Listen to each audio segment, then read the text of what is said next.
নমস্কার। Fart history YouTube channel এবং educational and cultural station এই দুটি ইউটিউব চ্যানেলের যৌথ ব্যবস্থাপনায় ইউরোপের ইতিহাসের উপরে যে বক্তৃতামালার আমরা আয়োজন করেছিলাম, আজকে সেই বক্তৃতামালার পঞ্চম আলোচনায় বিষয় রাখা হয়েছে নেপোলিয়নের উত্থান, বিপ্লবের উত্তরসূরি ও ধ্বংসকর্তা। এই লেকচার সিরিজটি আপনাদের জন্য আমরা পরিবেশন করছি এবং এই 10টি আলোচনা আমাদের সঙ্গে অত্যন্ত গুরুত্বপূর্ণ। এই 10টি আলোচনা আমাদের সামনে আমাদের অনুরোধের আবদার যিনি রেখেছেন আমাদের শ্রদ্ধেয় শিক্ষক অধ্যাপক গৌতম মুখোপাধ্যায় স্যারকে অনেক ধন্যবাদ এবং কৃতজ্ঞতা জানাই।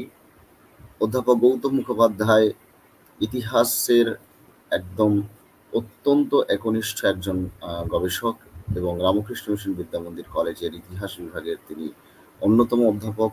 সেই সঙ্গে রামকৃষ্ণ মিশন বিদ্যামন্দির কলেজের বোস হাউস বলে যে একটি উইংস আপনারা ইতিমধ্যে পরবর্তীকালে জানতে পারবেন, বোস হাউসের মাধ্যমে আরও নানান রকম কর্মকাণ্ড চলবে।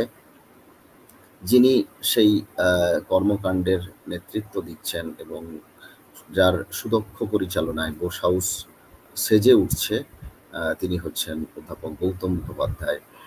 এরকম একটি নেতাজি সুভাষচন্দ্র বোসের স্মৃতি বিজড়িত এরকম একটি ঐতিহাসিক যে স্থান, সেখানে একটি শিক্ষা প্রতিষ্ঠানের জন্ম হওয়া, এটা আমাদের কাছে অত্যন্ত আনন্দের এবং এই প্রতিষ্ঠানের সূচনা লগ্ন থেকে তিনি যুক্ত রয়েছেন। অনেক অবদান রয়েছে তার ইতিহাসের কাজকর্মের উপরে। এছাড়া তার ট্যুরিজম নিয়ে আগ্রহ রয়েছে এবং বিভিন্ন ধরনের হেরিটেজ ট্যুরিজম ওয়ার্ক তিনি সংগঠিত করে থাকেন। তার সুদক্ষ নেতৃত্বের, তার সুদক্ষ পরিচালনায় আমরা দেখেছি যে ট্রাভেল অ্যান্ড ট্যুরিজম কোর্সটিও কিন্তু অত্যন্ত জনপ্রিয় হয়েছে। এইভাবে তিনি তার কর্মকাণ্ডকে নানান দিকে তিনি ছড়িয়ে দিয়েছেন এবং দক্ষতার সঙ্গে তিনি সেগুলো পরিচালনা করছেন। বিভিন্ন দিকে তার যে অভিজ্ঞতা এবং তার যে জ্ঞান, সেগুলো আমাদেরকে বরাবরই সমৃদ্ধ করে আসে। আজকে আমরা যে আলোচনা শুনব ইউরোপের ইতিহাস, যে বিষয়টি আপনারা বারবার আমাদের কাছে অনুরোধ করতেন যে ইউরোপের ইতিহাস নিয়ে আলোচনা হোক এবং ইউরোপের ইতিহাস নিয়ে ভালো আলোচনা আপনারা চাইছিলেন, সেই জন্য আপনাদের অনুরোধে আমরা ইউরোপের ইতিহাসের উপর একটা লেকচার সিরিজের আয়োজন করেছি। সেই লেকচার সিরিজটি পুরোটাই আমরা অধ্যাপক গৌতম মুখোপাধ্যায় স্যারকে অনুরোধ করেছিলাম এবং তিনি রাজি হয়েছেন। আজকে তার পঞ্চম আলোচনা হবে। আপনারা যারা বিগত আলোচনাগুলো শোনেননি, তারা নিশ্চয়ই আমাদের যে এই educational and cultural station YouTube চ্যানেলটি আছে, সেখানে আপনারা পূর্ববর্তী আলোচনাগুলো অবশ্যই শুনে নেবেন। আমরা এখন সরাসরি স্যারের আলোচনাতে চলে যাব। আমরা স্যারকে অনুরোধ করব আলোচনা শুরু করার জন্য। স্যার। ধন্যবাদ। সকলকে আন্তরিক শুভেচ্ছা। এখনই যেটা বলা হলো একেবারেই তাই। আমরা বিগত কয়েকটি লেকচারেও এই জিনিসটি করেছি। সেখানে আমরা বিশেষ করে ফরাসি বিপ্লব, নেপোলিয়ন, এই যে পর্বটি, সেই পর্বটি নিয়ে কিছু ধারাবাহিক আলোচনা করছি। এই সূত্রে আমি একটু আজকে অন্তত একটা বিষয় একটু হাইলাইট করতে চাইবো, যে আমার যে আলোচনার বিষয়টি সেটি কোনো একটি নির্দিষ্ট পরীক্ষা বা কোর্সের জন্য প্রশ্ন উত্তর আলোচনা নয়। সেখানে আমি যেটা চাইছি যে ইউরোপের ইতিহাস পড়তে গিয়ে সাধারণভাবে ছাত্রছাত্রীদের যেটা সমস্যা হয় সেটা হচ্ছে যে পুরো জিনিসটাকে বোঝবার ক্ষেত্রে একটু সমস্যা হয়ে যায়, যে ধারাবাহিক যে ডেভেলপমেন্টটা হচ্ছে সেই ডেভেলপমেন্টটা কিভাবে হচ্ছে। অর্থাৎ ফরাসি বিপ্লব থেকে শুরু করে একটা ঘটনা পরম্পরা বা বলা যেতে পারে যে একটা গতিময়তা যেটা রয়েছে, এবং যেভাবে আস্তে আস্তে ইউরোপের ইতিহাসটা ফর্ম হচ্ছে, ইউরোপ ফর্ম হচ্ছে, ফ্রান্স ধীরে ধীরে ফর্ম হচ্ছে, সেটা কিভাবে হচ্ছে সেই নিয়ে অনেকের মধ্যে একটা সংশয় থাকে। অনেকেই এই পর্বের ইতিহাসটাকে কতগুলো বিচ্ছিন্ন টপিক হিসেবে পড়েন, যে কারণে সমস্যার সম্মুখীন হয়ে থাকেন। সেটা যাতে না হয় সেটা দূর করার জন্য, এবং যাতে একটা কমপ্লিট আইডিয়া তাদের মধ্যে তৈরি হয়ে যায়, সেটা দেখাই আমাদের এই লেকচার সিরিজের উদ্দেশ্য। এবং এই লেকচার সিরিজটা যদি খুব মন দিয়ে শোনা যায় শুরু থেকে, বিচ্ছিন্ন ভাবে নয় বা খাপছাড়া ভাবে নয়, এক একটা লেকচারে আমরা নিশ্চয়ই এক একটা থিম ব্যবহার করেছি, কিন্তু যারা পরপর শুনছেন তারা পরিষ্কার বুঝতে পারছেন যে একটা কন্টিনিউইটি রয়েছে। প্রত্যেকটা লেকচার একটার সঙ্গে আরেকটা কিন্তু ইন্টারলিঙ্কড। প্রত্যেক লেকচারের শেষে পরবর্তী লেকচারের সূত্রটিকে আমি ধরিয়ে দিই, এবং পরবর্তী লেকচারে আবার পূর্ববর্তী লেকচারের সূত্রটিকে নিয়ে আমি প্রবেশ করি একটা আলোচনা। সেই কারণে আমি বিশেষ করে যারা আগ্রহ নিয়ে শুনছেন তাদের যেটা অনুরোধ করব, যে এই লেকচারটি শোনার পাশাপাশি যে কোনো ভালো স্ট্যান্ডার্ড বইপত্র যদি পড়া যায়, যারা কম্পিটিটিভ এক্সাম দেবেন তাদের আলাদা করে তাদের মতো করে বই রয়েছে, ইভেন যারা অনার্সের ছাত্রছাত্রী তাদের আধুনিক ইউরোপের ইতিহাসের যে সিলেবাস রয়েছে সেখানেও কিন্তু এটা খুব কাজে দেবে একটা বেসিক কনসেপ্ট তৈরি করার ক্ষেত্রে।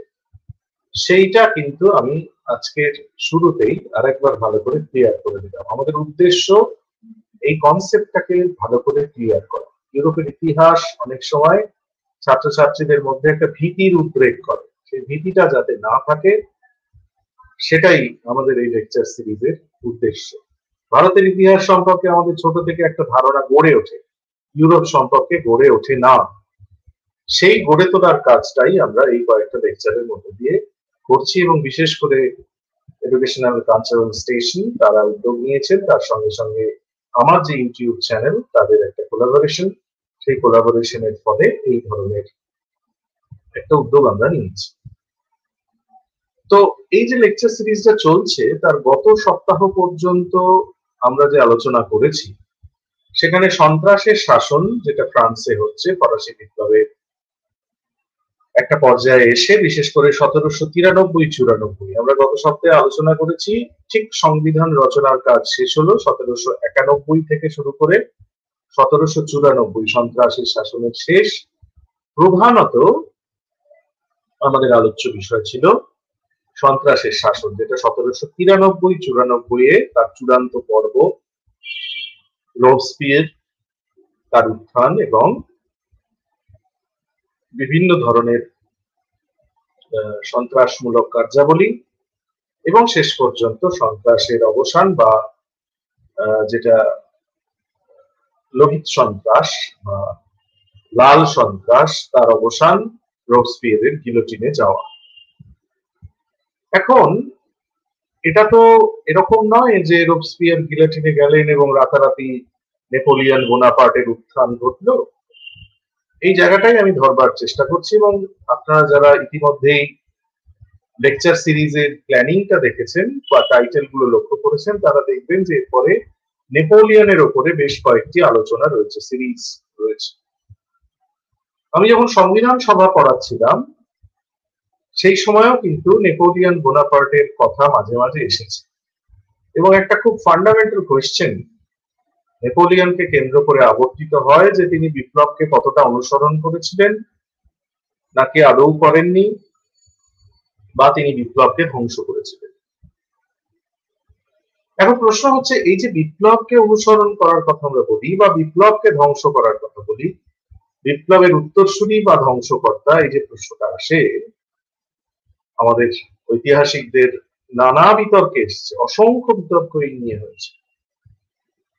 এই আলোচনার প্রয়োজনীয়তা এইখানেই যে এখানে বিপ্লব বলতে আমরা কি বুঝি, এই যে বিপ্লবকে তিনি সমর্থন করছেন বা ধ্বংস করছেন, এখানে বিপ্লবের প্রতিফলন কোথায় হয়েছিল, কোনটাকে তিনি অনুসরণ করেছেন?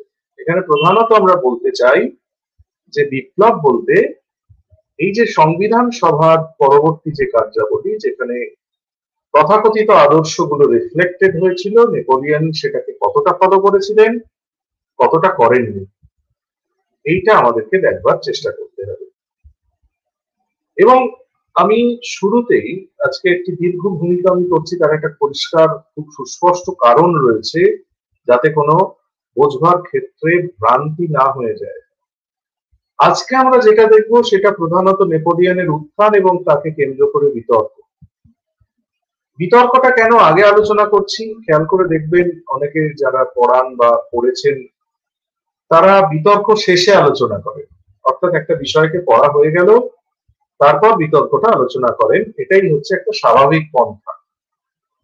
কিন্তু আজকে আমি একটু উল্টো রাস্তায় হাঁটছি, তার একটা প্রধান কারণ হচ্ছে আমার দীর্ঘ শিক্ষকতা জীবনে আমার মনে হয়েছে যে কোনো কোনো ক্ষেত্রে বিতর্কটা কি নিয়ে সেটা যদি আগে ছাত্রছাত্রীদের বুঝিয়ে দেওয়া যায়, তারপর যদি ফ্যাক্ট গুলো আলোচনা করা যায়, তাহলে বিতর্কের সঙ্গে বিষয়টিকে কানেক্ট করতে তাদের অনেক বেশি সুবিধা হবে। উল্টোটা যে হয় না তা নয়, যে মেথডটা ফলো করা হয় পড়ানোর ক্ষেত্রে সেটা ভ্রান্ত এমন কথা আমি বলছি না, কিন্তু আমার কোথাও একটা ইউরোপের ইতিহাস দীর্ঘদিন পড়াতে গিয়ে মনে হয়েছে যে আমরা যদি বিতর্কটাকে শুরুতে দেখে নিই যে কি কি ধরনের বিতর্ক ঐতিহাসিকরা করছেন, নেপোলিয়নকে ঘিরে কি কি মতবাদ রয়েছে, তাহলে নেপোলিয়ন পড়তে গিয়ে আমরা আমাদের মতামতগুলোকে বা আমাদের যে বোধ বা যেটাকে আমরা টেকনিক্যাল ভাষায় আন্ডারস্ট্যান্ডিং বলছি, আমাদের যে বোঝাটা, যেভাবে আমরা জিনিসটাকে বুঝছি, সেটার সঙ্গে বিষয়টাকে কানেক্ট করতে পারবো। সেই জন্য নেপোলিয়নকে ঘিরে যে বিতর্ক, সেই বিতর্কটা আমরা এখানে প্রথমেই আগে আলোচনা করে নেব, আজকের ক্লাসে আলোচনা করে নেব। এবং এর পরে পরে যে লেকচার গুলো রয়েছে সেখানে আপনারা দেখবেন নেপোলিয়নের আভ্যন্তরীণ সংস্কার, তার মহাদেশীয় অবরোধ নীতি ইত্যাদি নিয়ে আলোচনা করা হয়েছে। বিশেষ করে এই আভ্যন্তরীণ সংস্কারের ক্ষেত্রে এসে কোথায় কোথায় তিনি বিপ্লবকে অনুসরণ করলেন, কোথায় করলেন না, সেইগুলোকে আমরা কানেক্ট করতে পারবো। অর্থাৎ মূল কথাটা হলো যে আজকের এই আলোচনা আর এর পরের দিনে আভ্যন্তরীণ সংস্কারগুলো নিয়ে যে আলোচনা, এই দুটো আলোচনা কিন্তু ইন্ডিপেন্ডেন্ট আলোচনা নয়, এই দুটো ইন্টার রিলেটেড। নেপোলিয়ন বিপ্লবকে ধ্বংস করেছিলেন কি করেননি সেটা বুঝতে গেলে একদিকে যেমন হিস্টোরিওগ্রাফিক্যাল একটা ডিসকাশন দরকার, বা ঐতিহাসিকরা কিভাবে সেটাকে বিশ্লেষণ করেছেন এটা বোঝা দরকার, ঠিক তেমনি পাশাপাশি নেপোলিয়নের আভ্যন্তরীণ সংস্কারগুলোকে বুঝতে গিয়ে ঐতিহাসিকদের এই বক্তব্য এবং বিপ্লবের যে ভাবনা, এই দুটোর সঙ্গে তাকে সম্পর্কিত করা বা তুলনা করা, এটা অত্যন্ত জরুরি। তবে পুরো যে আন্ডারস্ট্যান্ডিংটা, যে বোঝার কাজটি, সেটি সম্পূর্ণ হবে। সেই জন্য এই দুটো লেকচার, আজকেরটি এবং এর পরের দিন যেটি হবে, অত্যন্ত গুরুত্বপূর্ণ নেপোলিয়নকে বুঝবার ক্ষেত্রে। কারণ নেপোলিয়নের বৈদেশিক নীতির তুলনায় নেপোলিয়নের আভ্যন্তরীণ নীতির গুরুত্ব ফরাসি বিপ্লবের নিরিখে অনেক বেশি। কোথায় কোথায় তিনি ফ্রান্সে বিপ্লবকে ফলো করলেন, কোথায় কোথায় করলেন না, এটা খুব গুরুত্বপূর্ণ একটা জায়গা। এবং কেন ফরাসি বিপ্লব ধ্বংস হয়ে গেল, এবং সেই বিপ্লবের ধ্বংসস্তূপ থেকে নেপোলিয়ন বোনাপার্টের মতো একজন একনায়কতন্ত্রী শাসকের, যাকে অনেকে বলছেন শেষ জ্ঞানোদ্দীপ্ত স্বৈরাচারী শাসক, তার উত্থান ঘটছে ফ্রান্সের ইতিহাসে। এখন 1794 খ্রিস্টাব্দে এসে যখন রোবস্পিয়েরের অবসান ঘটল, তার মৃত্যু ঘটল গিলোটিনে, আমি পূর্বেই বলেছি যে তার আগে থেকে ফ্রান্সের সঙ্গে ইংল্যান্ডের একটা যুদ্ধ চলছিল। এই যুদ্ধ কিন্তু পুরোপুরি থেমে যায়নি, পরবর্তী সময়েও যুদ্ধ নানাভাবে চলছে এবং ইউরোপের আভ্যন্তরীণ যে অবস্থা সেটা খুব সহজ সরল নয়। আস্তে আস্তে জটিলতর হচ্ছে, ফ্রান্সের আভ্যন্তরীণ পরিস্থিতিও জটিলতর হচ্ছে। এখন এই পর্যায়টাকে যে খুব বিস্তারিত আলোচনার দরকার আছে বলে আমি মনে করছি তা নয়, কিন্তু এটুকু জেনে রাখতে হবে যে 1794 এর পর কিন্তু সন্ত্রাস পুরোপুরি থেমে গেল এমনটা মনে করার কোনো কারণ নেই। 1794 এর পর আমরা দেখতে পাই যে কোথাও কোথাও ছোটখাটো দাঙ্গা চলছে, বিশেষ করে বহির্দেশে যে যুদ্ধ, ইংল্যান্ডের সঙ্গে যে যুদ্ধ, সেই যুদ্ধকে কেন্দ্র করে একটা চঞ্চলতা আমরা লক্ষ্য করছি। এবং এই যুদ্ধের সময় একজন সাধারণ সৈনিক হিসেবে যিনি দায়িত্ব পালন করছিলেন, নেপোলিয়ন বোনাপার্ট, ধীরে ধীরে তার পদোন্নতি ঘটছে এবং যুদ্ধের গতি প্রকৃতি যত এগিয়েছে, নেপোলিয়ন বোনাপার্টের ক্ষমতা তত বেড়েছে।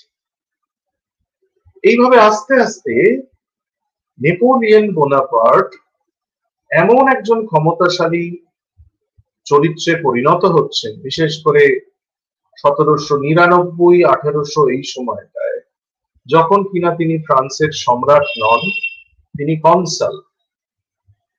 এই কনসাল নেপোলিয়ন অত্যন্ত ক্ষমতাশালী হয়ে উঠছেন এবং অতি দ্রুত ফ্রান্সে কিছু আভ্যন্তরীণ এবং বাহ্যিক সংস্কার সাধন করার চেষ্টা করছে।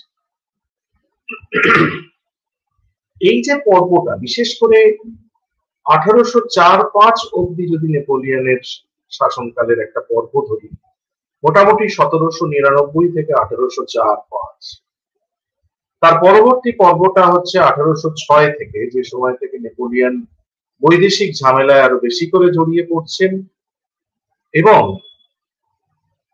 ইংল্যান্ডের বিরুদ্ধে মহাদেশীয় অবরোধ জারি করছেন, যেটা আমার এর পরের লেকচারে আলোচনা করার কথা। সেটা আর একটা পর্যায়। এই পর্যায়গুলোকে মাথায় রেখেই কিন্তু আমি আমার বিষয়বস্তুগুলোকে নির্বাচন করেছি। এটাও কিন্তু একটু খেয়াল রাখতে হবে, অর্থাৎ বিষয়বস্তু নির্বাচনগুলো কেন এভাবে করা হয়েছে তার পিছনেও কিন্তু একটা সুস্পষ্ট ধারণা বা একটা বলা যেতে পারে সুস্পষ্ট পরিকল্পনা রয়েছে।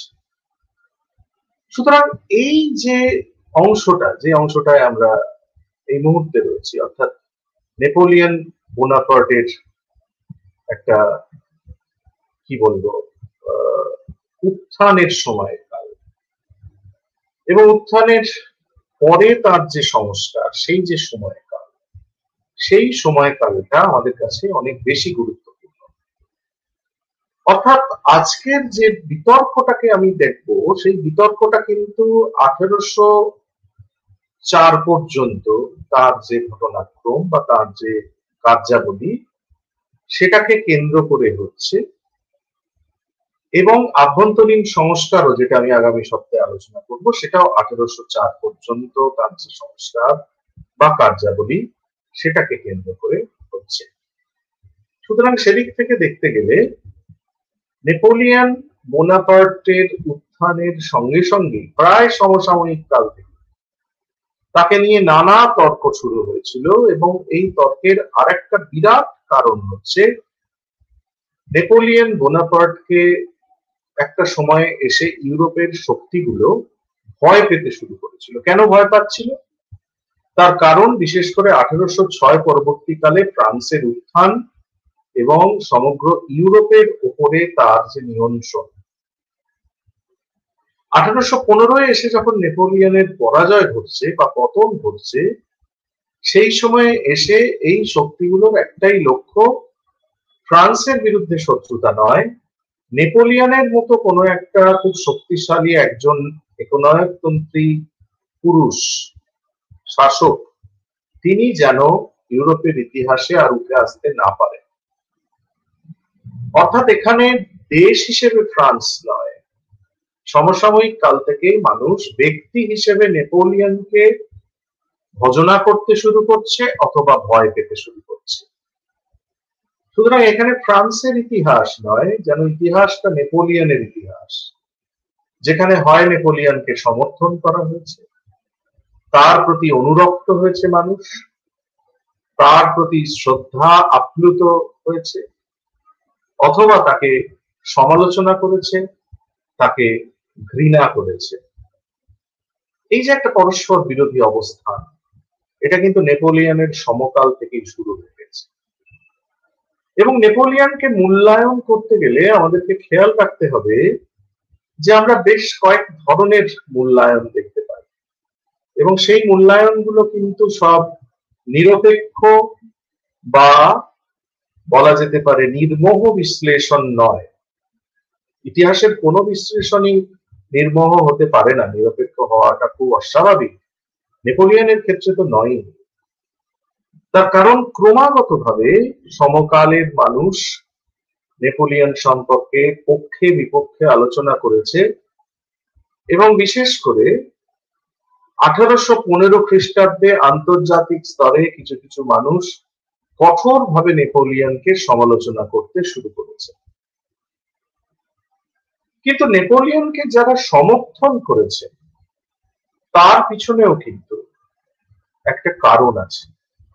আমরা অনেক সময় হিস্টোরিওগ্রাফি পড়ি, আমরা অনেক সময় কোনো একজন ব্যক্তির মূল্যায়ন করি, ঐতিহাসিকরা বা সমকালীন লেখকরা মূল্যায়ন করছেন পক্ষে বা বিপক্ষে, কিন্তু এই প্রত্যেকটা মূল্যায়নের পিছনে কিছু সমকালীন বা দীর্ঘমেয়াদী কারণ থাকে।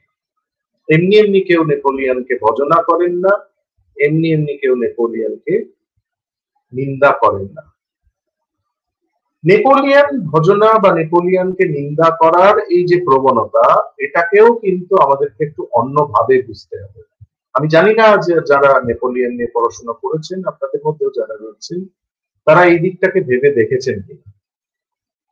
আমি ইঙ্গিত করতে চাইছি যে যখন 19 শতাব্দীর দ্বিতীয় ভাগে ফ্রান্সে নেপোলিয়নেরই বংশধর তৃতীয় নেপোলিয়ন সম্রাট হিসেবে দায়িত্ব গ্রহণ করছে, আরেকবার ফ্রান্সের ইতিহাসে রাজতন্ত্র বা একনায়কতন্ত্রী শাসন প্রতিষ্ঠিত হচ্ছে, সেই সময় তৃতীয় নেপোলিয়ন নিজেকে গ্লোরিফাই করার জন্য নেপোলিয়নের বেশ কিছু চিঠিপত্র প্রকাশ করেছিলেন, প্রকাশ্যে এনেছিলেন, যেগুলো তখনো পর্যন্ত অনেকগুলোই লেখকদের বিশ্লেষকদের আয়ত্তের বাইরে ছিল।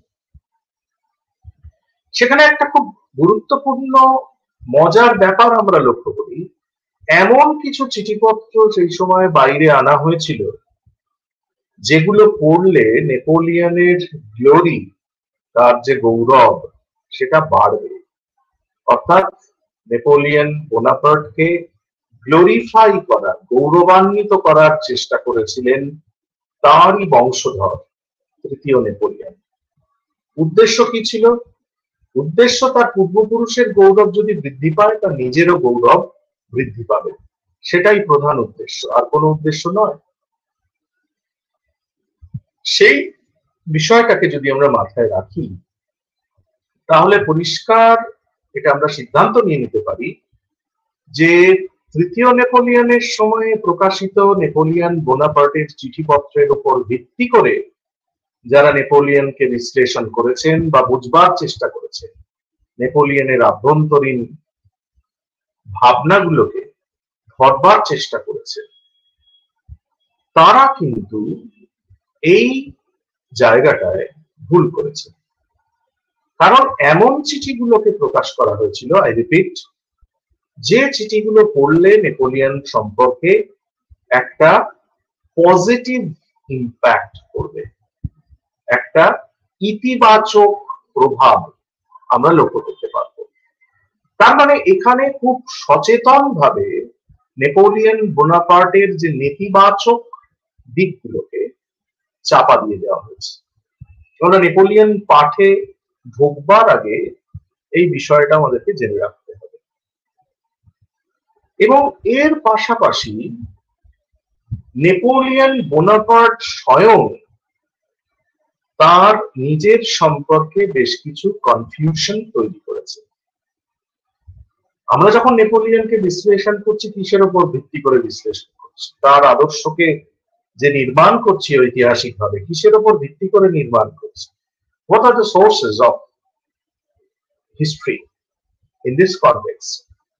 The main source was his autobiography, তার আত্মজীবনী।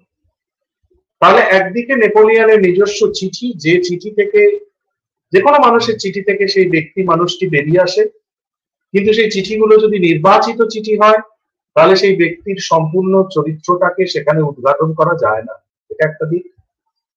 আর আত্মজীবনী, যেখানে মানুষ নাকি নিজেকে মেলে ধরে, তার সমস্ত কিছুকে সে রিভিল করে।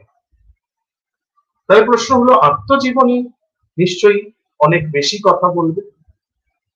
But in this context, I would like to say that in his autobiography, Napoleon tried to confuse his readers. তার যারা পাঠক, he tried to misguide them. তাদেরকে তিনি ভুল পথে পরিচালিত করার চেষ্টা করেছেন, and also he created confusion, a lot of confusion. বিভিন্ন ধরনের সংশয়, বিভিন্ন ধরনের ভ্রান্তির অবতারণা নেপোলিয়ন বোনাপার্ট করেছেন। So from the very beginning we should be very conscious. আমাদেরকে নেপোলিয়ন পড়তে গেলে sometimes his glory was exaggerated, কখনো কখনো তার গৌরবকে বাড়িয়ে বলা হয়েছে, কখনো কখনো তার নিষ্ঠুরতাকে বাড়িয়ে বলা হয়েছে, কখনো কখনো তার মহানুভবতাকে বাড়িয়ে বলা হয়েছে। A lot of exaggerations and confusion. আমরা নেপোলিয়ন পড়ি কতগুলো ফ্ল্যাট ধারণার উপরে। তিনি বিপ্লবকে কিভাবে রক্ষা করলেন, ধ্বংস করলেন, তিনি আভ্যন্তরীণ সংস্কারে কি কি করলেন। কিন্তু একটা গভীরতর বিষয়কে যখন পড়তে হবে, সেখানে কোথায় কোথায় কনফিউশনের জায়গা রয়েছে, কোথায় কোথায় সমস্যা তৈরি হয়েছে, সোর্স গুলো ইটসেলফ হিস্টোরিয়ানদেরকে কনফিউজ করেছে, রিডারকে কনফিউজ করেছে, এটা আমাদেরকে মাথায় রাখতে হবে।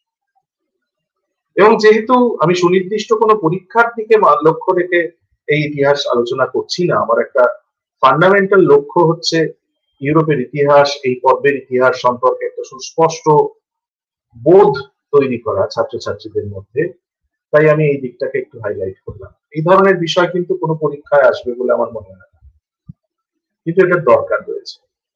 ভবিষ্যতের যে আন্ডারস্ট্যান্ডিং অফ হিস্ট্রি, সেটার জন্য এটা দরকার রয়েছে। এখন নেপোলিয়নের আত্মজীবনীতে আমি একটু আগে বললাম যে কিছু কনফিউশন নেপোলিয়ন তৈরি করছেন, তিনি তার পাঠককে মিসগাইড করছেন। এটা আমি কেন বলছি, এর পিছনে যুক্তিটা কি? আমি তো বললেই হলো না, এর পিছনে একটা সুস্পষ্ট যুক্তি দেখাতে হবে। যুক্তিটা খুব সিম্পল। নেপোলিয়নের অটোবায়োগ্রাফি বা আত্মজীবনীতে আমরা দেখতে পাচ্ছি there are so many contradictions. Napoleon একই বিষয়ে কখনো কখনো যে স্টেটমেন্ট দিচ্ছেন, পরে কখনো কখনো তার উল্টো স্টেটমেন্ট দিচ্ছেন, সম্পূর্ণ বিপরীত মেরুতে দাঁড়িয়ে স্টেটমেন্ট দিচ্ছে। এই স্টেটমেন্ট গুলো আমাদেরকে কনফিউজ করছে। এটা একটা খুব বড় জায়গা।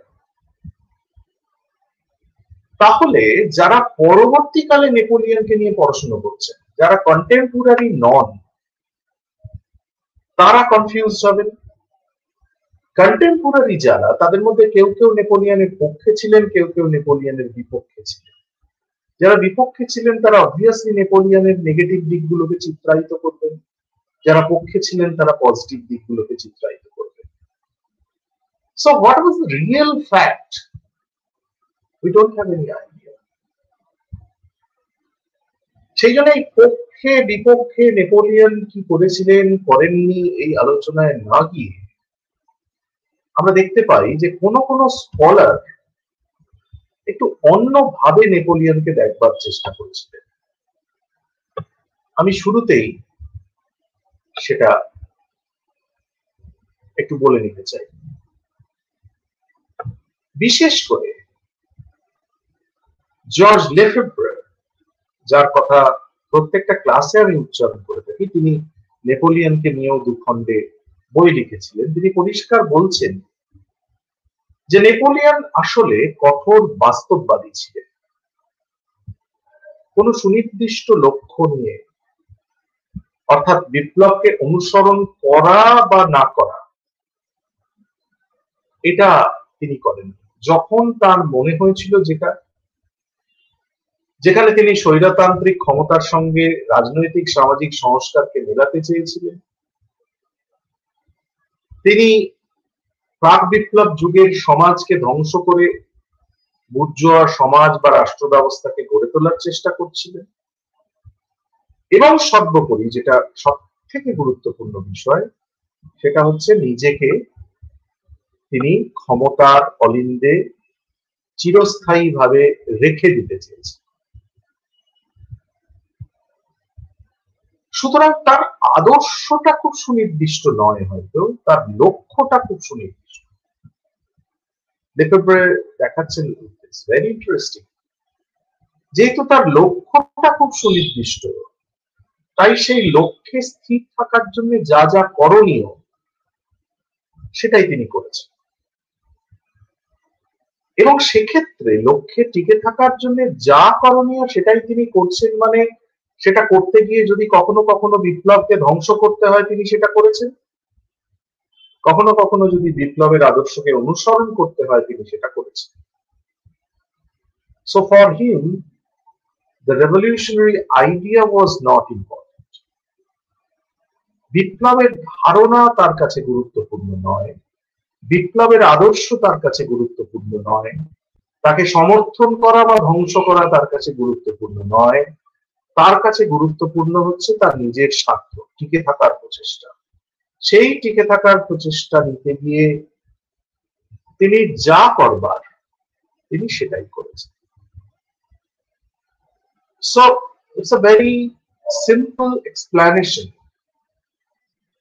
why the idea of Napoleon is very much confused.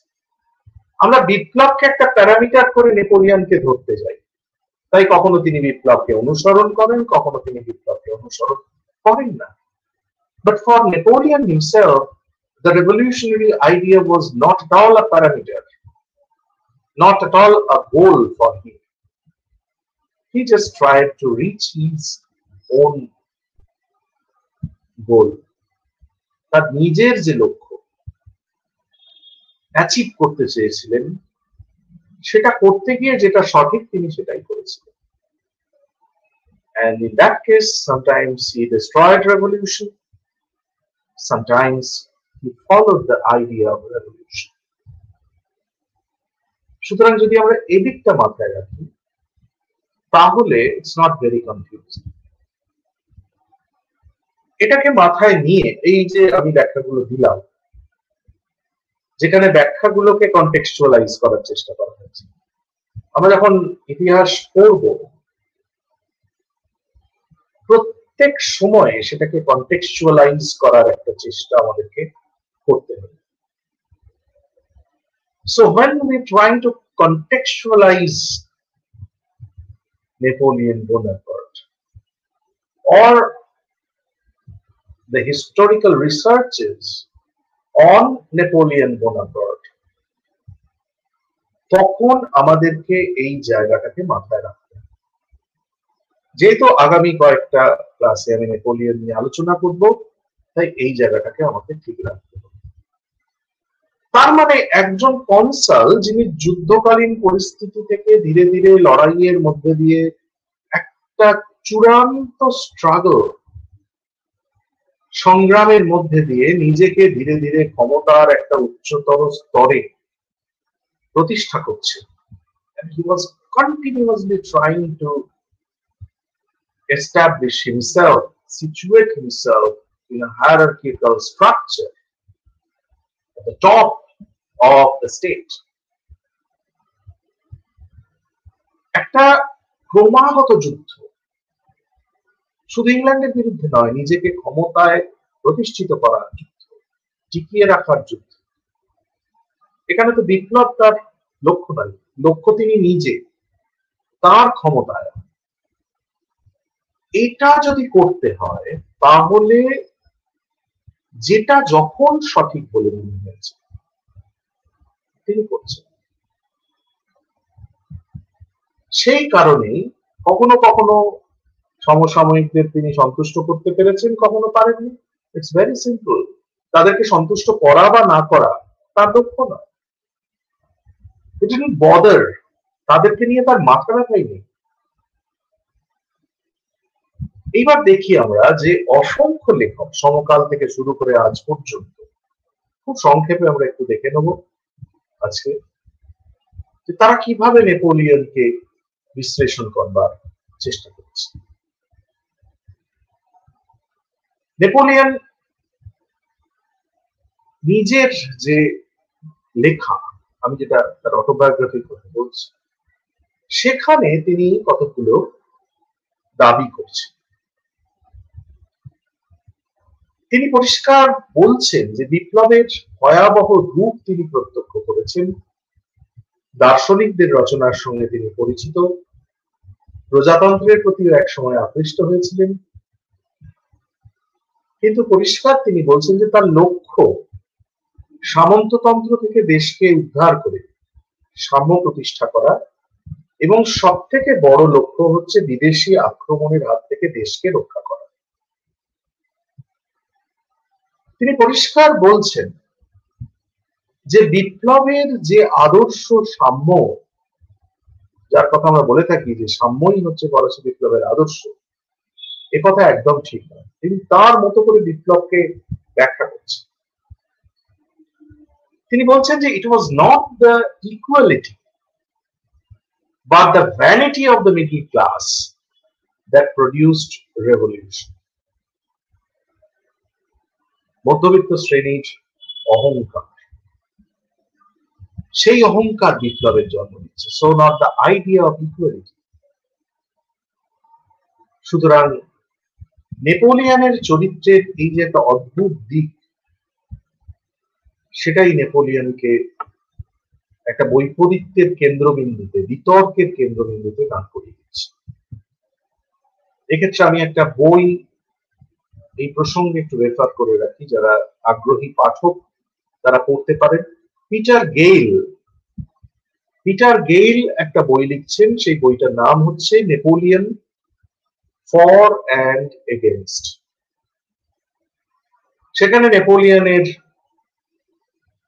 সমর্থক ঐতিহাসিক এবং বিরোধী ঐতিহাসিক সবার বক্তব্য তুলে ধরা হয়েছে। নেপোলিয়নের প্রায় সমকালে 1837 খ্রিস্টাব্দে তার একটি জীবনী লেখা হয়। আত্মজীবনী তিনি রচনা করছেন, কিন্তু এখানে জীবনী রচনা করছেন স্তাদাল। এখানেও আমি ছাত্রছাত্রীদের একটু সাবধান করব, অনেক সময় এই উচ্চারণটিকে লেখা হয়ে থাকে স্টেন্ডাল। স্টেন্ডাল উচ্চারণটা ঠিক না, বানানটা STENDHAL, কিন্তু উচ্চারণটা হবে স্তাদাল। স্তাদাল কিন্তু তাকে বিপ্লবের প্রত্যক্ষ উত্তরাধিকারী হিসেবে সম্মানিত করছে। But if we minutely analyze Stendhal's standpoint, তাহলে আমরা দেখব যে স্তাদালের রচনার মধ্যেও কিন্তু একটা কনফিউশন রয়েছে, একটা বিতর্ক রয়েছে। এগুলো কিন্তু গেইল তুলে ধরছেন তার নেপোলিয়ন ফর অ্যান্ড এগেনস্ট গ্রন্থে। আবার একইভাবে প্রায় কাছাকাছি সময়ে ব্যারন বিঘ্ন নেপোলিয়নের প্রশংসা করছেন। তিনি নেপোলিয়নের বৈদেশিক নীতিকে সমর্থন করছেন, জনগণের উন্নতির প্রচেষ্টাকে স্বাগত জানাচ্ছেন, কিন্তু বিশেষ করে এই বৈদেশিক নীতির শেষে এসে যখন তিনি স্পেনের গৃহযুদ্ধে জড়িয়ে পড়ছেন, সেটাকে তিনি সমালোচনা করছেন। আমরা জানি অনেকে যারা পড়াশোনা করেছে এই বিষয় নিয়ে যে স্পেনের এই যে নেপোলিয়নের যে স্পেনীয় নীতি, যেটাকে স্প্যানিশ আলসার বলেন অনেকে, স্পেনীয় ক্ষত, সেটা নেপোলিয়নের পতনের একটা অন্যতম প্রধান কারণ। এবং তার পাশাপাশি ব্যারন বিগ্নো বলছেন যে নেপোলিয়ন যে ধরনের নতুন অভিজাত তন্ত্রের সৃষ্টি করেছিলেন, এই অভিজাত তন্ত্র বৈপ্লবিক আদর্শের পরিপন্থী। অর্থাৎ এই নতুন অভিজাত তন্ত্র তা বিপ্লবকে সমর্থন করে না। আমরা একটু আগে দেখিয়েছি, দরকারও নেই, কারণ নেপোলিয়নের কাছে বিপ্লবের থেকেও তার নিজের টিকে থাকা অনেক বেশি গুরুত্বপূর্ণ। পরবর্তীকালে যারা বিশেষ করে কবি, সাহিত্যিক,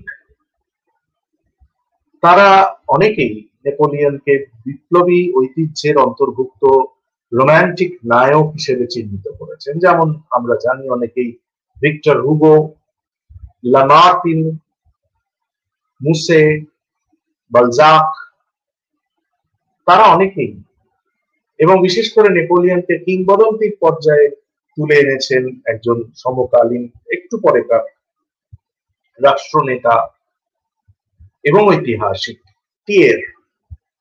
টিয়ের পরিষ্কারভাবে নেপোলিয়নকে কিংবদন্তি পুরুষ বলে চিহ্নিত করেছেন। এবং একটা কথা অবশ্য টিয়ের ঠিকই বলছেন যে বৈপ্লবিক আদর্শকে সম্পূর্ণ ইউরোপে তিনি প্রসারিত করেছিলেন। আমরা যখন আমাদের শেষের দিকের আলোচনায় যাব, নেপোলিয়ন পরবর্তী আলোচনা, সেখানে আমরা দেখব যে এই যে সমগ্র ইউরোপ জুড়ে নেপোলিয়নীয় সাম্রাজ্য, এই সমগ্র ইউরোপের নেপোলিয়নীয় সাম্রাজ্য যখন বিস্তৃত হচ্ছে, সেই সাম্রাজ্য বিস্তারের সঙ্গে সঙ্গে নেপোলিয়নের নিজের ধারণার সঙ্গে সঙ্গে বৈপ্লবিক আদর্শ কিন্তু সমগ্র ইউরোপ জুড়ে প্রতিষ্ঠিত হচ্ছে শুধু নয়।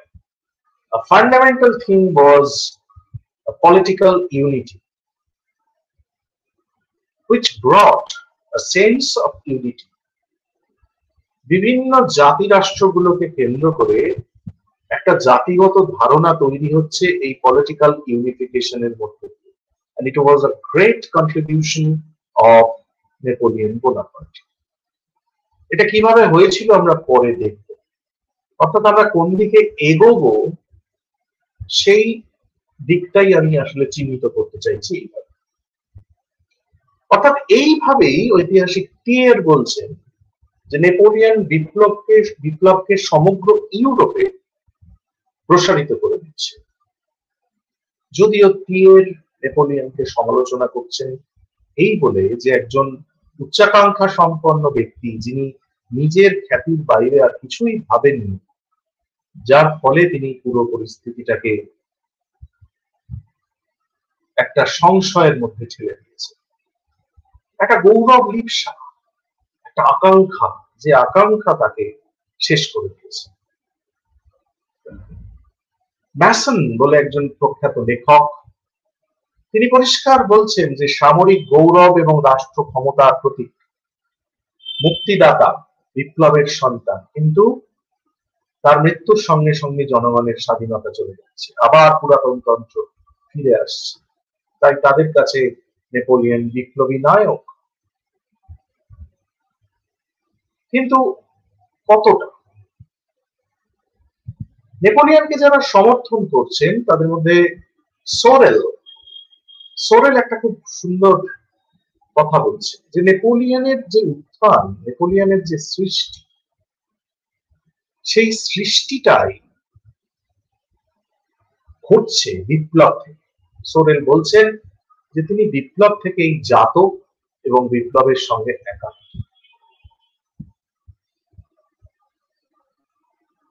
সোরেল দেখাচ্ছেন যে ফরাসি জাতির মধ্যে যে একটা রোমান্টিকতা রয়েছে, একটা রোমান্টিসিজম রয়েছে, একটা গৌরবের আকাঙ্ক্ষা রয়েছে, এটাকে তিনি বলছেন লা গ্লোরি। এইটা নেপোলিয়ন জাগ্রত করছে। ফরাসি জাতির গৌরব রিক্সাকে তিনি তৃপ্ত করছেন। সোরেল বলছেন যে ফ্রান্সের মানুষের কাছে রাজ্য জয়, রাজ্য বিস্তারের অর্থ হচ্ছে স্বাধীনতা, মুক্তি। রাজ্য বিজয় হচ্ছে একটা ন্যাশনাল গ্লোরি। কিন্তু নেপোলিয়নের বিদেশ নীতির সবটাই কি সমর্থনযোগ্য? অনেক ক্ষেত্রেই সেখানে আমরা দেখতে পাচ্ছি কিছু কিছু এমন পদক্ষেপ, যে পদক্ষেপ চূড়ান্ত অবিমৃষ্যকারিতার পরিচয়। কোন কোন ক্ষেত্রে আমরা দেখতে পাই যে তার জীবদ্দশাতেই উদ্দেশ্য প্রণোদিত ভাবে তার বদনাম করার চেষ্টা করা হচ্ছে। ঠিক যেরকম তৃতীয় নেপোলিয়নের আমি উল্লেখ করলাম, গৌরবান্বিত করার চেষ্টা করা হয়েছে, একের পর এক তার চিঠিগুলিকে প্রকাশ করা হয়েছে, ঠিক তেমনি সমকালীন অনেকেই তার বিরুদ্ধে গ্রন্থ প্রকাশ করে তাকে তার জীবদ্দশাতেই সমালোচিত করেছেন। যেমন শ্বেতব্রিয়া, যেমন আমরা দেখতে পাই, নিশ্চয়ই আমাদের মনে আছে, একজন প্রখ্যাত ফিনান্স মিনিস্টার ছিলেন ফ্রান্সের, যার নাম হচ্ছে নেকার।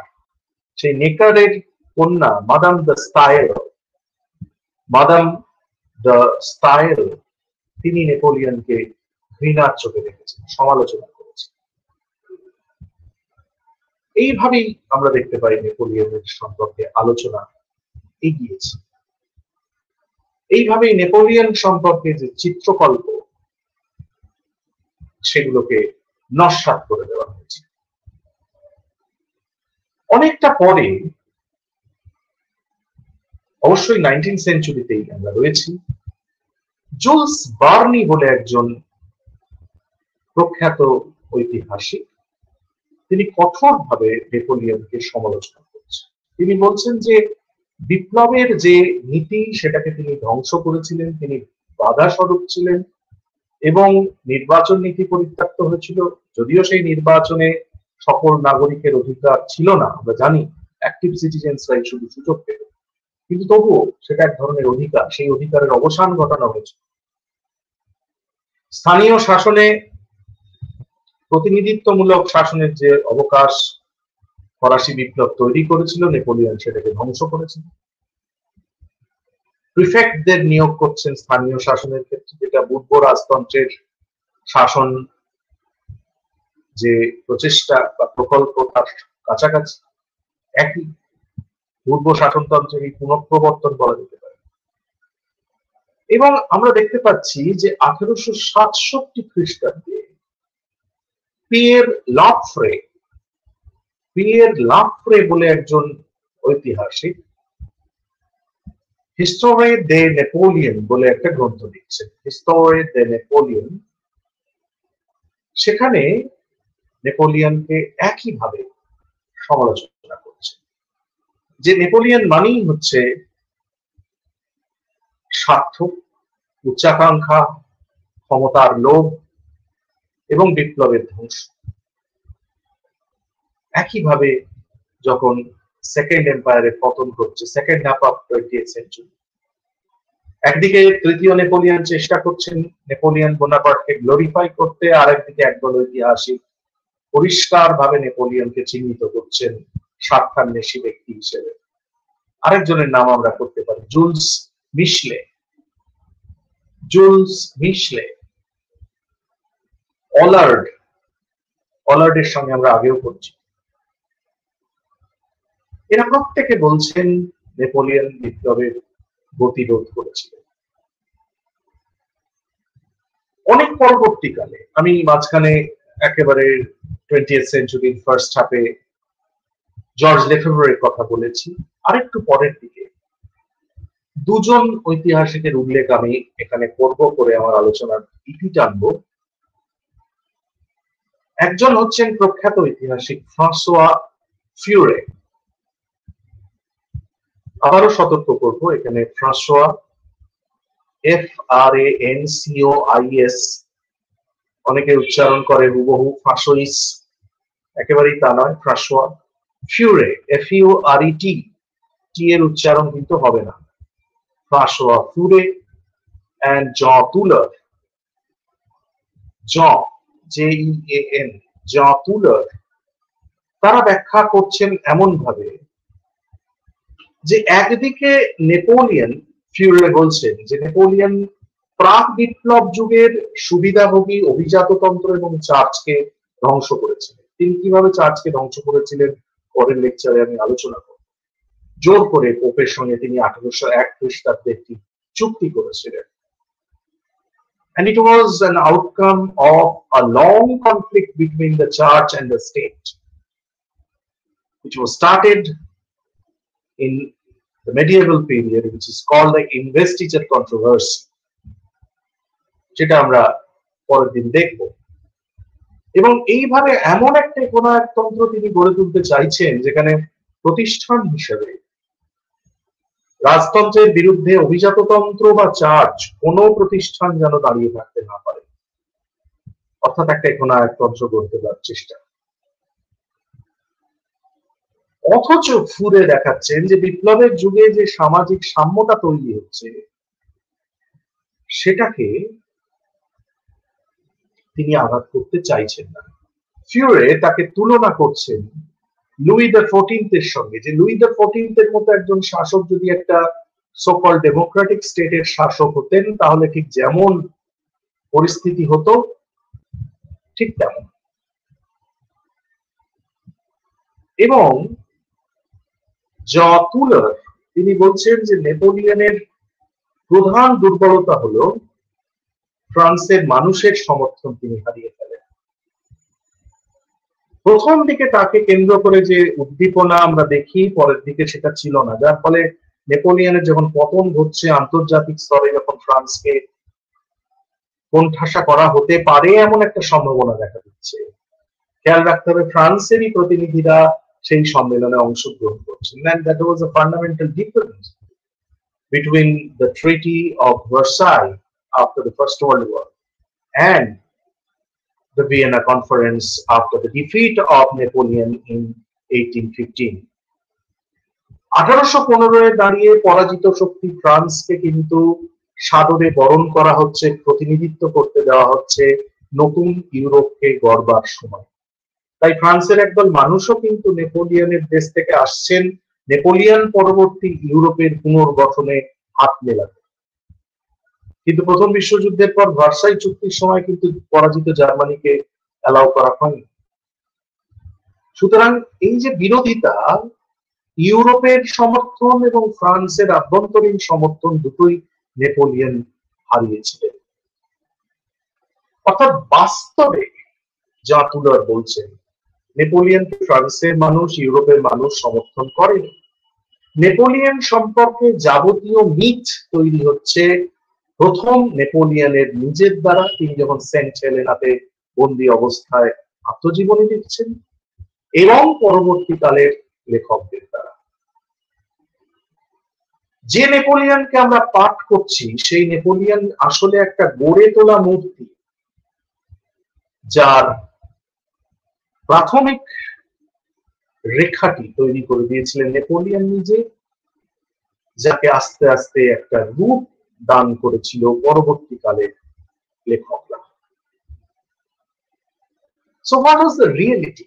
একটা বহুমাত্রিক জীবন, বহুমাত্রিক চরিত্র, যাকে একরৈখিক ব্যাখ্যা দিয়ে বোঝা কঠিন। There are so many contradictions, multidimensional achievements. একদিকে তিনি বলছেন I am the revolution, আরেকদিকে তিনি দাবি করছেন I destroyed the revolution. সংস্কারক নেপোলিয়নের মধ্যে ঐতিহাসিকরা বলছেন এই দুটো গুণের একটা কোএক্সিস্টেন্স, সহাবস্থান লক্ষ্য করা যায়। একদিকে ধ্রুপদী ঐতিহ্যের প্রতি শ্রদ্ধা, প্রাক রোমান্টিক যুগের রচনা তাকে কল্পনা বিলাসী করছে। মানসিকতার দিক থেকে তিনি ছিলেন ক্লাসিক, অতীতচারী, অনেক বেশি তিনি পুরাতন তন্ত্রে বিশ্বাসী, ধ্রুপদী ঐতিহ্যের প্রতি শ্রদ্ধাশীল। আবার আরেকদিকে বিপ্লবের কালে বড় হয়ে ওঠা নেপোলিয়ন বিপ্লবকে এড়াতে পারছেন না। রুশো পড়ছেন কিন্তু সম্পূর্ণ শ্রদ্ধাশীল নন। জ্যাকোবিনদের সমর্থক হয়েও তিনি সবসময় জ্যাকোবিনদেরকে গ্রহণ করছেন না। বিপ্লবের যুগে জন্মালেও তার মানসিক গঠন অতীতচারী, বৈপ্লবিক নয়। অর্থাৎ এই কন্ট্রাডিকশনটাই নেপোলিয়নকে এই রকম একটা পরস্পর বিরোধী চরিত্রের মানুষ তৈরি করছে। তিনি বুঝতে পেরেছিলেন যে বিপ্লবকে সমর্থন করা বা না করার থেকেও এই 10 বছরের ইতিহাসকে অগ্রাহ্য করা সম্ভব নয়। তাহলে সাধারণ মানুষকে কেমন শাসন উপহার দিতে হবে? সাধারণ মানুষকে এমন একটা শাসন উপহার দিতে হবে যে শাসন সাধারণ মানুষ চায়। নেপোলিয়ন তার মতো করে বুঝেছিলেন যে রাজতন্ত্র বা প্রজাতন্ত্র নিয়ে সাধারণ মানুষ মাথা ঘামায় না, এমন এক শাসন যাতে মানুষের স্বার্থ সিদ্ধ হয়। মানুষ আদর্শ বোঝে না, ইতিহাস থেকে আমরা এটা বুঝতে পারি, আজও বোধহয় তাই। মানুষ রাজতন্ত্র প্রজাতন্ত্র ক্ষমতা নিয়ে মাথা ঘামায় না, তার নিজের স্বার্থ নিয়ে মাথা ঘামায়। তাই তার মনে হয়েছিল যে প্রাথমিক পর্বে যে বুর্জোয়া উত্থান, সেখানে পূর্ব স্বৈরতন্ত্রের সঙ্গে যদি বৈপ্লবিক মতাদর্শকে কিছুটা মিশ্রিত করে দেওয়া হয় এবং একটা স্বৈরতন্ত্রী শাসন কিন্তু জনকল্যাণমুখী শাসন যদি প্রতিষ্ঠা করা যায়, যেটাকে লেফেব্রর বলছেন শেষ জ্ঞানোদ্দীপ্ত স্বৈরাচার, যেখানে জনগণের সার্বভৌমিকত্বে বিশ্বাস নেই কিন্তু জনগণের কল্যাণে তার আস্থা রয়েছে, তার লক্ষ্য রয়েছে, তাহলে সেটাই হবে তার আদর্শ শাসন। তা যদি হয় তাহলে তিনি বিপ্লবের ধ্বংসকর্তা। সাধারণ মানুষের ক্ষমতায়ন তিনি চাইছেন না, কিন্তু সাধারণ মানুষের কল্যাণ তিনি চাইছেন। বিপ্লব সাধারণ মানুষের ক্ষমতায়ন চেয়েছে, সাম্য মৈত্রী স্বাধীনতার আদর্শকে প্রতিষ্ঠা করতে চেয়েছে। আবার বিপ্লব যেটা পারেনি তার আভ্যন্তরীণ সংস্কারের দ্বারা তিনি সেটা করতে চাইছেন। এই জায়গায় তিনি বিপ্লবকে কিছুটা সমর্থন করছেন, বিপ্লবকে এগিয়ে দিচ্ছেন। এই যে পরস্পর বিরোধিতা, এটাই হচ্ছে নেপোলিয়ন চরিত্রের প্রধান। তাহলে একদিকে তিনি সাধারণ মানুষের ক্ষমতায়ন নন, সাধারণ মানুষের কল্যাণ চাইছেন, একটা সুস্থিত শাসন ব্যবস্থার মধ্যে দিয়ে কিভাবে ফ্রান্সে আধুনিক প্রশাসনের জন্ম হচ্ছে আমরা পরের ক্লাসে দেখব, তার আভ্যন্তরীণ সংস্কারের মধ্যে দিয়ে, যেখানে sometimes he was following the idea of constituent assembly and sometimes he was he rejected the idea of constituent assembly. সাধারণ মানুষের কাছে যেটা গ্রহণযোগ্য, সাধারণ মানুষের পক্ষে যেটা কল্যাণকর, সেটাকেই তিনি তুলে আনছেন। তার নিজের পক্ষে যেটা কল্যাণকর, তার নিজের পক্ষে যেটা কাম্য, সেটাকে তিনি তুলে আনছেন। এই কারণেই বিপ্লব তাকে বিচার করার কোনো প্যারামিটার নয়। আর তার প্রতি মুগ্ধতা, সেই মিথ তৈরি হয়েছিল তার সমকাল থেকে, তাকে সেভাবে ডেপিক্ট করার একটা প্রচেষ্টা তৈরি হয়েছিল তার উত্তরকালে। ঐতিহাসিকরাও সেই চক্রের মধ্যে আবর্তিত হয়ে তাকে বিশ্লেষণ করতে গিয়ে কখনো তাকে বিপ্লবের সঙ্গে সম্পর্কিত করতে চেয়েছে, কখনো সম্পর্কিত করতে পারেনি। আসলে তিনি এসবের মধ্যে ছিলেন না, সম্পূর্ণ অন্য স্তরের একজন মানুষ নেপোলিয়ন বোনাপার্ট, রোমান্টিক নায়ক, যেখানে তার প্রশাসনে তার নিজের ক্ষমতায় টিকে থাকা এবং তার পক্ষে যেটা মনে হয়েছিল মানুষের কল্যাণকর, সেটাই। তাই যখন তিনি মানুষের সমর্থন পেয়েছিলেন, তিনি হয়ে উঠেছিলেন স্বপ্নের মহানায়ক। যখন তিনি ফ্রান্স এবং ইউরোপের মানুষের সমর্থন হারিয়েছিলেন, তখনই তার শাসনের প্রয়োজনীয়তা ফুরিয়ে গিয়েছিল। এইভাবেই আমাদেরকে দেখতে হবে। এই বিষয়টা মাথায় রেখে পরের ক্লাসে নেপোলিয়ন বোনাপার্টের আভ্যন্তরীণ সংস্কার আলোচনা নিয়ে আমরা ফিরে আসব। বলা যেতে পারে পরের ক্লাসের একটা ইন্ট্রোডাকশন আমরা আজকে করলাম। আজকের আলোচনা আমরা এই পর্যন্তই রাখছি। সকলকে আরেকবার আন্তরিক শুভেচ্ছা এবং ধন্যবাদ জানিয়ে আজকের আলোচনা শেষ করছি। Thank you sir. স্যার তো বলেই দিলেন আগামী সপ্তাহে অর্থাৎ আগামী বুধবার রাত 9টায় যে বিষয়টি নিয়ে আলোচনা হবে, সেই বিষয়টি হচ্ছে নেপোলিয়নের আভ্যন্তরীণ সংস্কার বিপ্লবের সঙ্গে তার তুলনা। এবং স্যার বলেই দিলেন যে আজকের যে আলোচনা আগামী সপ্তাহের আলোচনার একটি ইন্ট্রোডাকশন বলা যেতে পারে।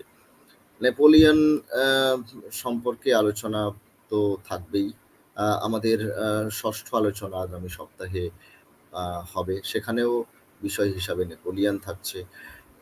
তারপরের সপ্তাহে অর্থাৎ আমাদের অষ্টম আলোচনা এবং নবম আলোচনাতেও কিন্তু আমরা পুরো নেপোলিয়ন কেন্দ্রিকই আলোচনা আমাদের হবে। এরপরে আমাদের যে 10 নম্বর আলোচনা, সেই আলোচনাতে আমরা যে শিরোনাম রেখেছি সেটি হচ্ছে পুরাতন ব্যবস্থা ও উদারনীতিবাদের সংঘাতের প্রেক্ষিতে মেটারনেট। অর্থাৎ মেটার্নিক তন্ত্র। আমরা আ আ স্যারকে ধন্যবাদ জানাচ্ছি, কৃতজ্ঞতা জানাচ্ছি এই কারণে যে অনেক ব্যস্ততা সত্ত্বেও স্যার যেভাবে রেগুলার ক্লাসগুলো করছেন এবং তাতে অনেকে আপনারা উপকৃত হচ্ছেন। আমি খালি আবার একটা ছোট্ট ঘোষণা সবশেষে করে যেতে চাই। আপনারা যারা ইতিহাস চর্চা করেন, ইতিহাস ভালোবাসেন, তাদের জন্য একটি অন্যতম ইউটিউব প্ল্যাটফর্ম হচ্ছে পাঠ হিস্ট্রি। পাঠ হিস্ট্রি আপনারা ভিজিট করুন।